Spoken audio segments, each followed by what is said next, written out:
Alô pessoal, beleza? Bom domingo para todos, espero que estejam todos bem. E no vídeo de hoje eu vou falar da minha experiência na última semana retornando à plataforma do Pássaro Vermelho. Como mencionei anteriormente, a minha conta original foi cassada por esta plataforma, mas existem outros meios de reintegrá-la. E assim eu fiz. E na última semana eu me dediquei exclusivamente a participar dos grupos de debate da direita no Pássaro Vermelho. E eu sou obrigado a dizer aqui que foi uma grande decepção, porque eu pude constatar que a diferença entre a esquerda fanática que nós tanto criticamos, o PSOL, o PT, enfim, toda a caterva de esquerda no Brasil, e a chamada direita brasileira, não há de fato uma diferença muito grande que os separa. Ambos sofrem de um fanatismo desmedido, uma adoração inexplicável a determinados indivíduos e a esperanças e ignorâncias muito similares. A falta de cultura de ambos os lados é evidente, é gritante. É muito difícil, por exemplo, nestes grupos de debate no Pássaro Vermelho, chamado Espaços, você encontrar pessoas que saibam falar corretamente, o que é algo realmente alarmante, entristecedor, para dizer o mínimo. Porque eu tenho pessoas que querem defender a minha ideologia, a nossa ideologia de direita, que se dizem conservadoras, mas não sabem como sequer expressar as suas ideias. São culpados por isso? Eu não diria que de todo. Claro, é todo um processo, foram pessoas que se submeteram à pátria educadora, queiram ou não, e têm certa dificuldade na interpretação do que percebem, assim como na expressão das suas ideias. Então essa limitação cognitiva é muito presente nesses grupos de direita, o que é entristecedor, porque nós criticamos a esquerda justamente por isso, mas a similaridade é presente, é clara. Eu diria até mais que uma similaridade, isso chega a ser até idêntico. É esta pobreza cognitiva de ambos os lados. E é claro, o fanatismo, o radicalismo é muito intenso também. O que é algo que eu, enquanto conservador, enquanto pessoa que me considero de direita, acho que deve ser algo erradicado da ideologia, do princípio conservador. O radicalismo, o fanatismo, a adoração não é algo pelo qual nós deveríamos prezar. E foi exatamente isso que eu encontrei. E aí, realmente uma luz se acendeu na minha cabeça. Eu pude compreender a diferença entre ser patriota, bolsonarista, conservador, de direita e pude observar à distância o que a esquerda está dizendo. Então foi enriquecedor nesse aspecto.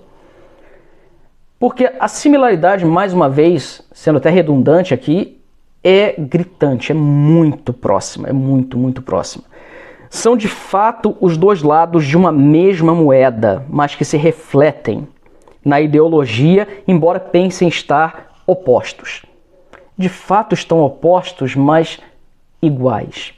Como um espelho, reflete apenas o inverso de uma mesma coisa. É decepcionante em muitos aspectos a falta de compreensão da maioria das pessoas. Por exemplo, se nós da direita entendêssemos que o marxismo cultural não se preocupa em ganhar batalhas, o que eles querem é ganhar a guerra, nós teríamos as armas para nos defendermos quando eles atacassem. Mas isso não acontece. Eu vou dar aqui o exemplo de um indivíduo que citou que deveria existir uma legislação impedindo a militância nas escolas. Essa legislação já existe, pelo Ministério da Educação, pela Constituição Brasileira. Indivíduos vão para a escola para estudar, não para serem doutrinados. Mas ele não percebeu isso. Na cabeça dele, deveria se passar uma legislação que proibisse, de forma cabal, que professores doutrinassem seus alunos de acordo com as suas ideologias. Isso não pode acontecer, primeiro de tudo. Os professores devem ser livres também, entre outras coisas, para expressar a sua ideologia, mas não à custa do sistema educacional. Mas o que ele não conseguia compreender de forma alguma neste debate é o fato de que passarmos uma legislação proibindo algo não é sinônimo de que as pessoas vão obedecer esta legislação e, de fato, seguir adiante somente com o que diz a regra. Muito pelo contrário, onde há uma regra, há também a tendência a quebrar-se esta regra, ou a não sequer segui-la. Mas estes direitistas não compreendiam isso, o que é um radicalismo completo. E a quantidade de pessoas que defendiam, por exemplo, um novo... eu não gosto de usar a palavra golpe, mas um novo sistema, um novo governo militar, é realmente algo gritante. Estas pessoas não têm sequer ideia do que estão dizendo. E você pode tentar explicar, não, nós vivemos numa democracia, nós precisamos que a esquerda exista como um contraponto para que nós sejamos livres. Eles não compreendem isso. O que é exatamente o que a esquerda faz? Elimine aquele a quem você discorda de uma forma integral. Isso não é ser de direita, isso é ser radical. E há também o fanatismo sem compreensão, uma coisa quase religiosa. Então, foi o que eu mencionei no início do vídeo, o bolsonarismo. O que é o bolsonarismo se não uma idolatria a uma figura? E todos aqui sabem que eu sou apoiador do presidente, tenho muita admiração pela pessoa do presidente, porque até o momento não me provou nada que possa desqualificá-lo enquanto indivíduo. Não há sequer uma acusação de corrupção direta ao presidente ou ao seu governo. Então eu sou um apoiador do presidente, mas eu não sou um fanático, eu não idolatro o presidente.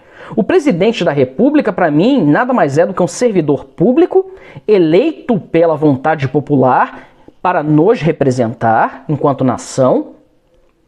Mas se ele fizer algo errado, ele deve pagar de acordo com a letra da lei. O que é a diferença, na minha opinião, até a semana passada, entre a direita e a esquerda, de que nós não tínhamos bandidos de estimação ou políticos de estimação. Nós temos servidores públicos que nós podemos admirar pela qualidade do trabalho demonstrado, sem dúvida alguma, mas sem idolatria.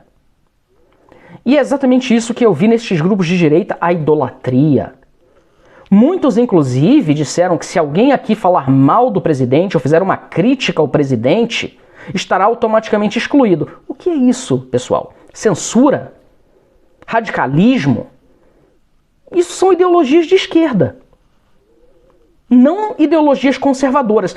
E também a maioria destas pessoas com a qual eu debati, conversei, participei junto na última semana, não sabem sequer o significado de ser conservador. Teve um caso muito interessante de um grupo desse que queria montar uma nova frente popular para combater a esquerda, para dar apoio ao presidente. E neste grupo eles estavam querendo discutir qual será o nome do nosso movimento. Então um deles disse Movimento Conservador do Brasil. E aí o debate partiu para um outro rumo completamente diferente quando todos começaram a ser contra isso, porque conservador remete a retrocesso. Mas vocês se dizem conservadores e não sabem sequer o significado de conservador. Conservador vem de conservar, de preservar valores básicos, valores intrínsecos na nossa sociedade. E eles nem sequer se dão conta disso. Exatamente como a esquerda.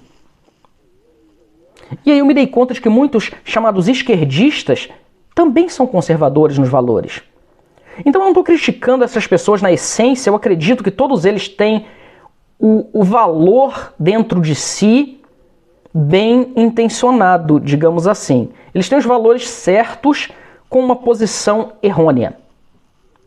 Eles misturam o conservadorismo com um movimento radical. E é essa justamente a nossa fraqueza maior. O nosso calcanhar de Aquiles, enquanto conservadores brasileiros, enquanto pessoas que querem o bem da nossa pátria, é o radicalismo. Porque é uma linha muito tênue que separa ser patriota a ser ultranacionalista, por exemplo. Eu sou muito patriota. Eu defendo o Brasil acima de tudo, defendo Deus acima de todos, mas o ultranacionalismo já é um ponto além. E a linha que separa é muito tênue, é muito fácil de cruzar esta linha. E a maioria destas pessoas cruzou esta linha imaginária sem sequer perceber que o fez. E eu quero deixar claro aqui mais uma vez, eu sou apoiador do presidente da República. Eu votei nele e apoio o governo federal. Mas eu não sou um bolsonarista, eu sou um governista. Eu apoio o governo federal. Com todo o meu respeito pela pessoa do presidente, eu apoio principalmente o governo. Eu quero que o governo federal do Brasil dê certo, porque o meu partido é o Brasil. O meu interesse maior é o bem do Brasil. Governos vão, governos vêm. E o presidente é um servidor público que lá está para representar os nossos interesses naquele momento. Então, ser bolsonarista é colocar num patamar muito mais elevado do que qualquer outra pessoa a figura da pessoa física do presidente. E isso eu não faço. Jair Bolsonaro foi eleito para servir ao povo, o que ele está fazendo muito bem, na minha opinião. Mas ele não é acima de ninguém, ele não está enviado por Deus, não, ele foi eleito pelo voto direto, pela maioria da população que o elegeu, mas ele não é um Messias, ainda que o seu nome diga isso. Ele não é um escolhido por Deus. Nós não temos mais um imperador desde o golpe, aí sim, militar, de Dom Pedro II. Não o golpe de Dom Pedro II, perdão pela a minha expressão, mas o golpe a qual Dom Pedro II foi submetido pelos militares. Então nós não temos mais a figura do imperador. Nós não temos mais essa figura de adoração desde o século XIX. Isso já se foi. E ainda que muitos de nós, eu incluso, defendam a monarquia e o princípio do império, sim. Mas infelizmente se foi. Temos que viver a realidade presente. E a realidade presente é que nós vivemos em uma república. Elegemos pelo voto direto, pela democracia, um servidor público e não um mito. Isso é um engano muito grande, pessoal. Não façamos isso. Porque mito quem tem é a esquerda, que defende, acima de tudo, mesmo com provas cabais de que é um corrupto, um ladrão, aquela criatura hedionda, aquele ladrão de 9 dedos e todos os seus asseclas, eles defendem de forma incondicional. Mas está provado, não importa, ele é o nosso mito, ele é o nosso escolhido. Se nós fizermos o mesmo, somos nós tão diferentes assim da esquerda? Bom, falando por mim, sim, eu sou diferente. Eu não tenho mito. Eu tenho um servidor público que eu ajudei a eleger com meu voto. Eu tenho uma pessoa que eu creio ter um caráter idôneo colocado na cadeira de presidente da República para me representar e assim com o restante do meu povo também. Mas um mito, um ídolo, não tenho. Se ele fizer algo errado, ele será punido pela letra da lei. Porque esse é o movimento conservador. Conservar a lei e a ordem, os princípios morais, os valores da sociedade. Não esqueçam disso. Muito provavelmente, muito poucas pessoas irão assistir meu vídeo, como tem sido o caso. Quando eu lancei este canal, há pouco mais de um mês atrás, eu tive um alcance bem considerável para um canal novo. E assim que eu fiz a primeira crítica ao governo federal, eu já perdi centenas de inscritos. E recebi inúmeras críticas e comentários tão baixos quanto os comentários que eu recebo de esquerdistas. A minha mensagem aqui é que nós devemos ser diferentes, nós devemos elevar os nossos valores se queremos ser chamados de conservadores, se desejamos nos considerar conservadores. Então, eu penso que Bolsonaro, o nosso presidente, não deve ser visto como um líder populista, como um ladrão de 9 dedos, por exemplo, que é um líder populista. Não, nós devemos vê-lo como um líder de Estado. Se querem fazer uma analogia à figura do presidente Bolsonaro, que o comparem a Churchill, que não era popular, por conseguinte não era populista, e ainda assim era um líder de Estado respeitado e continua sendo até o dia de hoje. Então, se nós somos de direita, se somos conservadores, tentemos aprimorar o nosso conhecimento, tentemos ao menos falar a nossa língua corretamente e compreender um texto, ainda que tenhamos sido vítimas da pátria educadora da esquerda. Se queremos nos libertar, se assim desejamos estar libertos de toda essa ideologia nefasta, primeiro nós temos que conhecê-la. Segundo, nós temos que compreender o que o conhecimento de fato é.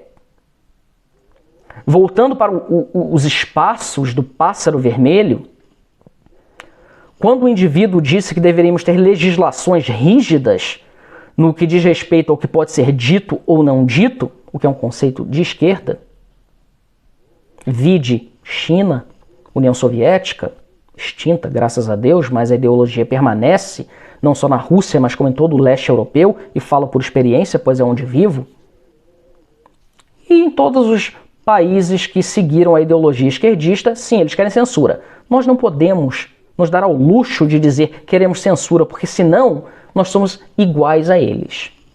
E é isso que nós queremos? Eu, pelo menos, não quero. Eu quero ser o mais distinto desta ideologia nefasta o possível. Então, um indivíduo dizia que deveríamos ter a legislação clara e rígida em relação ao que pode ser dito ou que não pode ser dito, tanto na imprensa quanto em sala de aula. E foi quando eu disse que neste ano presente, a China está, entre aspas aqui, comemorando 100 anos da implantação do regime comunista. Eu não creio que o povo chinês em si está comemorando isso. O PCC, Partido Comunista da China, sim. O povo chinês, eu não creio. Mas eu lembrei este indivíduo que, neste ano, está sendo comemorado 100 anos de regime comunista na China.